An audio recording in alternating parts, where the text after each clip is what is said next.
Alhamdulillah wa rasulillah. InsyaAllah 24 Ramadan, juzuk ke-24. A'udzubillahi minasyaitanirrajim. Rabbana wasi'ta kulla syai'in rahmah wa ilman faghfir lilladhina tabu wattaba'u sabilaka wa qihim 'adzabal jahim. Wahai Tuhan kami, rahmatlah dan ilmu yang ada padamu meliputi segala sesuatu, maka berikanlah keampunan kepada orang-orang yang bertaubat dan mengikuti jalan agamamu, dan peliharalah mereka daripada azab neraka. Tuan-tuan dan puan-puan rahmati Allah Ta'ala, ayat ini menceritakan tentang malaikat yang memikul arash, yang mana tugas mereka bertasbih dan memuji Allah Ta'ala.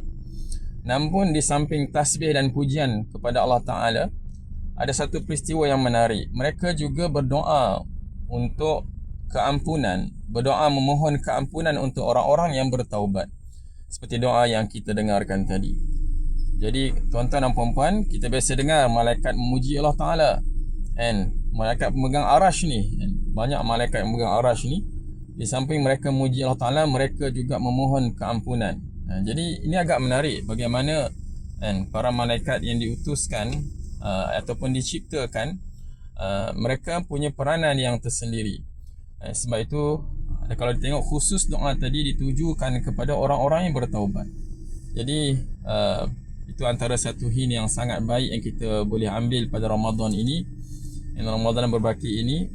Sejauh mana taubat yang kita luahkan ataupun yang kita minta kepada Allah Subhanahu Wa Taala. Dan kalau bersungguh-sungguhnya taubat tersebut, maka semoga kita menjadi golongan yang disebutkan dalam tadi surah yang kita bacakan tadi, juzuk yang ke-21. Allah Ta'ala memberikan satu gambaran bagaimana para malaikat berhimpun, sangat banyak yang megang arash ni. Mereka memohon kepada Allah Ta'ala doa untuk orang-orang yang bertaubat. Jadi kita dalam Ramadan yang berbaki ini hidup dengan program-program iktikaf, tilawah yang semakin digandakan, solat-solat yang semakin dibanyakkan. Jadi semoga itu menjadi satu peluang kepada kita untuk selitkan taubat kita, istighfar kita yang lebih panjang.